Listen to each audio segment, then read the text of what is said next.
લવો કે મહારાજ એક શરતે ચોથો વ્યક્તિ કહું.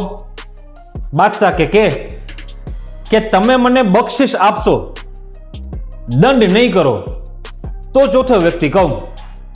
બાદશાહ કે સારું, જે હોય તે કેને. તો ચોથા વ્યક્તિ આપ પોતે જ છો. તો બાદશાહ કે કઈ રીતે? તો લવો કે પેલા તમે ખૂબ જ સારા કામ કર્યા હશે એટલે અત્યારે તમે સુખી સંપન્ન છો, પણ અત્યારે તમે એટલા જ પાપ કરો છો એટલે આગળ જતા તમારી પાસે કાંઈ નહીં હોય. બાદશાહે લવાના જવાબથી સંતોષ થયા અને બાદશાહે લવાને બક્ષિસ આપી અને જવા દીધો. યોગીજી મહારાજની આ વાર્તાથી આખા જીવનનો કર્મનો સિદ્ધાંત આપણને સમજાવી દેવામાં આવે છે.